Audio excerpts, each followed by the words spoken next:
teman-teman kreatif, selamat datang di podcast kami, Kreasi Muda. Tempat yang ngobrol seru soal dunia desain, seni, dan teknologi. Nah, kali ini kita ngebahas tentang yang lagi rame banget nih, yaitu AI. AI itu ancaman atau teman sih? Mari kita bahas bareng-bareng di podcast tema AI kali ini. Bakal bikin kita kehilangan ide atau justru makin lebih keren? Let's go. Nah, kita kedatangan seorang tamu, yaitu Aulia, yaitu dia pelajar dari desain di SMKN Negeri 2, yang kita tahu kalau misalkan sekarang di sini tuh lagi bersaing banget sama AI nih. Nah, kalau sekarang nih, kan udah ada ya yang namanya AI. Gimana sih cara kerja AI itu? Kalau cara kerja itu ya itu ngambil atau belajar dari pola-pola kita, misalkan dari jutaan gambar, terus suara atau teks. Nah, dari situ terus AI itu mengembangkan lagi polanya atau digabungkan. Jadi kalau kita buat gambar tuh ya AI itu bukan nyontek, tapi itu hasil dari gambaran kita yang sebelumnya. Sebelumnya itu kayak apa? Ya misalkan kita kan kayak pernah naruh gambar atau apa gitu. Nah ya itu akan menyimpan gambar-gambar kita sebagai data. Oh, jadi dia cuma nyimpen informasi, terus kita minta lagi buat kreasi barunya gitu? Apa kayak gimana? Ya itulah intinya. Kalau misalkan kita butuh yang baru, misalkan terus saya ingin buat desain apa, packaging, referensi, terus ya tinggal minta aja referensinya. Terus kalau misalkan kayak logo kan udah ditaruh data-datanya, ya tinggal minta apa gitu template-nya. Kalau dilihat-lihat ya, orang-orang TikTok sekarang tuh kayak lagi heboh banget sama AI ini. Tahu nggak kayak kenapa sih hebohnya itu kenapa gitu loh? Ya karena itu ya teknologinya tuh gila banget. Gilanya? Ya gitu. Ya misalkan nih, kan kalau tugas sehari-hari itu kan lama jadinya. Ya. Nah, jadi kalau pakai AI itu bisa jadi berapa detik hingga bermenit doang. Iya, mempermudah pekerjaan. Tapi di satu sisi, bahkan kita dong berarti yang ngerjain kalau pakai AI itu. Iya, gitu. Wah, ini sih yang bagian menariknya. Nah, kan katanya kalau AI ini itu bisa mencuri karya seorang seniman kan. Tapi di sisi lain nih, banyak juga desainer yang bilang kalau AI itu malah ngebantu banget buat brainstorming ide. Jadi, menurut Kak Aulia, AI ini lebih banyak ancaman atau lebih manfaatnya sih? Kalau menurut saya AI itu teman ya, bukan ancaman. Karena AI itu hanya alat, jadi dia tidak bisa langsung semua. Jadi hanya membutuhkan referensi, tetapi kita yang menentukan kreativitasnya sendiri. Tapi dari Kak Al sendiri pernah nggak ngebuat sesuatu dari AI gitu loh, yang belum pernah kepikiran sama sekali apa-apa gitu? Saya pernah buat ini apa ya, desain logo. Saya minta referensinya dari situ. Kan aku pernah ya pakai AI gitu. Tapi kalau misalkan aku pakai AI ini, data aku bisa bocor nggak sih? Ya kurang tahu kalau itu data bocor atau enggak, soalnya kan pasti didata juga di dalam aplikasinya. Tapi harusnya kalau misalkan buat siswa-siswi gitu, ada nggak pantangan yang harus dihindarin pas lagi pakai AI ini? Kan kadang tuh kan kita kan kalau pakai AI pakai aja gitu loh, nggak ngeliat apa gimana gitu. Ya harus dilihat juga lah, masa ya harus diambil semua ya, misalkan tugas apa ya jangan langsung diambil semua, kita langsung ngomongin saja. Dari Kak Ale sendiri, kalau misalkan dikasih pendapat nih ya, kalau dikasih pilihan, mending dapat hasil karya yang murni dari karya itu sendiri, kayak misalkan dari hasil pemikiran itu sendiri, atau hasil setengah-setengah dari AI. Kan kita kan sekarang kan udah apa sih namanya, ada agak lumayan normalisasiin pakai AI kan, apalagi buat kerja-kerjaan, bahkan kayak beberapa kerjaan tuh udah mulai tersingkirkan gitu. Kalau saya sendiri sih 50-50 lah. 50-50? Iya, 50-50. Gimana tuh? Ya dari referensi, terus ya saya ubah dikit lah gitu, pola-polanya dan mungkin apanya gitu, logo.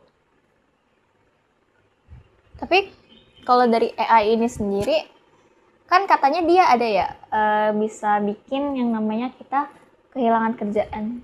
Itu maksudnya tuh gimana? Ya mungkin ini ya itu lebih canggih, jadi nggak usah menggunakan manusia sebagai ininya, sebagai pekerjanya. Jadi dia bisa, misalkan tuh robot robot yang bisa memasak sendiri gitu ya. Tapi kalau dengan adanya AI gitu, kita masih bisa nggak sih kayak kerja-kerja yang apa ya? Kayak contohnya tadi lah yang kayak seniman yang tadi kan rata-rata sekarang udah pakai AI ya, tinggal ketik aja gitu loh. Sekarang menurut Ali ada nggak sih kayak misalkan pekerjaan itu di masa depan bakal masih ada apa enggak? Pekerjaan sebagai desainer menurut saya masih ada, karena ya di ya itu nggak nggak semuanya itu jelas, jadi hanya buat preferensi doang. Menurut Kak Al, ada nggak salah satu dampak negatif dari AI itu yang benar-benar berdampak banget sekarang yang harusnya tuh gak ada? Yaitu gara-gara AI jadi gara-gara AI jadi hilang pekerjaan. Apa? Pekerjaan apa? Pekerjaan apa? Ya misalkan ya itu desainer tadi, terus robot-robot yang sekarang udah mulai banyak, terus ya kalau nyari materi itu gampang. Tapi aku lihat loh di TikTok kan aku waktu itu lihat ya di TikTok ada anak cowok usia gak tahu berapa, kayak antara 10 tahunan deh, apa masih SD gitu. Nah dia tuh udah bisa kayak tahu gak sih kayak setir mobil tapi mainan. Dia nge-coding, tapi nge-codingnya itu lewat AI. Pernah lihat gak? Aku pernah lihat, terus kayak itu tuh bener-bener kayak itu nggak gampang banget, padahal kayak nge-coding itu kan susah ya. Iya susah. Nge-coding itu kan susah ya. Tapi dia tinggal cari tahu aja di AI itu, terus tinggal nge-codingnya lewat AI. Itu bahaya nggak sih sebenarnya? Apa justru lebih apa ya? Kayak membuka generasi kita buat lebih maju. Nah, itu kalau menurut saya sih bagus, karena yang masih umur segitu udah bisa ngerti cara ngoding walaupun hanya sebatas menggunakan AI. Jadi lebih untuk masa depan lebih bagus lah, jadi teknologi semakin maju. Oke Kak Al, kalau gitu ada satu pesan gak yang mau Kak Al sampaikan soal penggunaan AI ini? Ya pesan untuk anak muda generasi sekarang, gunakan AI sebaik-baik mungkin, dan janganlah kamu memakai AI untuk yang salah. Ya misalkan hanya untuk tugas atau ya kepentingan lainnya lah, jangan dibuat untuk menipu orang atau scammers. Ini bisa ya AI buat jadi penipu gitu? Oh bisa, kan ngecoding juga, membuat ini, membuat kayak link phishing gitu. Ada alternatifnya nggak biar kita tuh nggak ketipu sama AI ini? Ya itu harus hati-hati dengan baca, pertama itu webnya itu harus dari HTTPS, tidak boleh yang lain kalau untuk yang asli. Misalkan kalau yang untuk phishing itu webnya itu dari www bukan dari ini, intinya bukan dari HTTPS lah. Kau tahu nggak inovasi AI apa aja sejauh ini yang bener-bener udah ngehebohin dunia gitu loh? Itu ya mungkin mobil mobil itu mobil Tesla. Tapi dia pakai AI? Iya, buat ngegerakin otomatis. Iya. Ya. Jadi dia gerakin otomatis itu kayak gimana? Ya auto Auto apa sih? Kayak ya, apa sih? Kayak otomatis gitu. ya jadi tinggal kayak pencet itu udah otomatis. Tapi di satu sisi berarti ada dong ancaman dari AI ini. Tapi di satu sisi juga ada apa sih kayak yang teman yang jadi AI ini jadi teman. Terus satu lagi yang bener-bener pengen aku tanya nih dari Kak Al. Kalau semisalkan AI nggak ada di dunia ini, menurut Kak Al, kita bisa nggak berkembang lebih jauh lagi tanpa AI? Ya mungkin nggak terlalu jauh berkembangnya, karena ya gitu, karena ya itu ya sangat sangat apa ya, Sangat apa nih? Yang gimana dulu nih? ya karena AI itu ya lebih canggih teknologinya, karena kalau kita sendiri itu harus harus belajar dulu. Nah kalau AI itu hanya mengetik prompt gitu.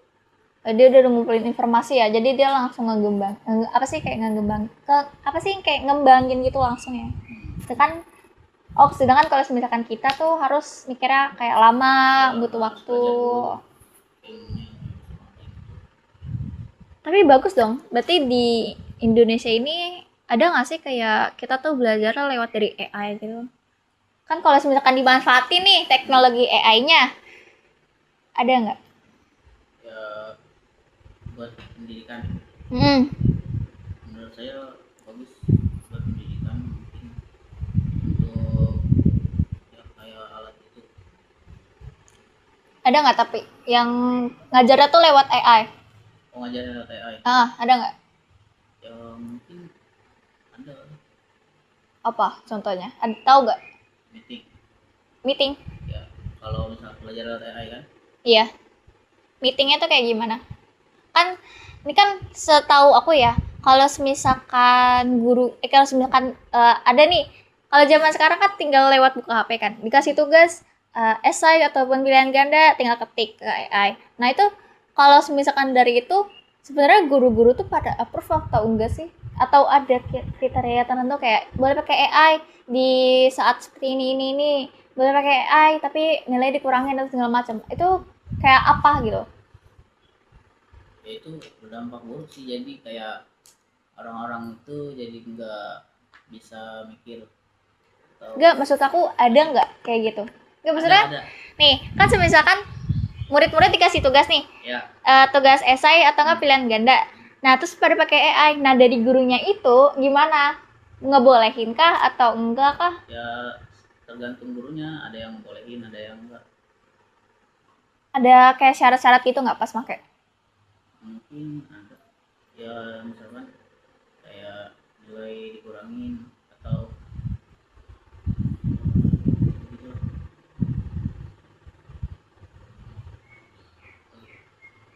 Nih Kak Al, kan Kak Al kan masih sekolah dan ambil jurusan di bidang DKV kan, desainer.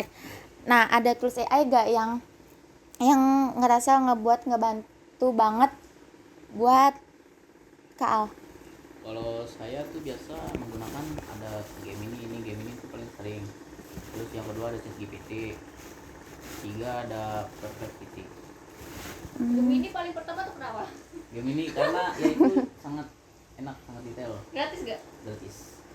Gemini itu dari Google gak sih? Iya, dia bisa buat yang tren itu tau. Tren apa? Tren apa? Korban tren nih. Nih, kalau misalkan bikin logo di AI, dia bisa bantu dalam hal apa aja? Bisa bantu dalam bentuknya, misalkan mau bentuk kan misalnya logo tuh bulat, terus ada yang kotak. Nah, terus ada tipografinya, terus ada ilustrasi untuk brand, terus ada warna dan tagline. Serius itu gratis? Ya gratis. Tapi kena copyright nggak? Ya enggak sih, kan ntar diubah juga, nggak langsung memakai. Dalam versi kita sendiri ya? Kan hanya untuk referensi. Nah, kalau di kelasnya Kak Al ataupun di sekolahnya Kak Al nih, ada nggak kira-kira anak yang pintar karena AI doang? Ada, yaitu pintar karena AI, bahkan pernah ketahuan untuk menggunakan AI. Ya itulah sisi negatifnya dari AI. Dia kelas sampai? Tidak, itu emang gimana gitu.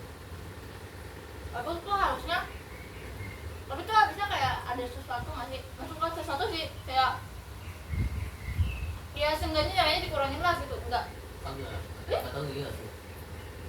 Mungkin dari gurunya kurang perhatiin ya. Ya, Berarti kayak gitu malah jadi kebiasaan habit anak-anak Indo nanti ya. iya. Jadi nggak bisa mikir tanpa AI. Nggak, harusnya sistem harusnya kalau sistem kayak gitu tuh harusnya diubah nggak sih? Maksud gua kayak nih, kalau misalkan waktunya belajar juga belajar lewat HP, ya semua HP kalau nggak dikumpulin taruhlah di tas kerja. Dan pasti kalau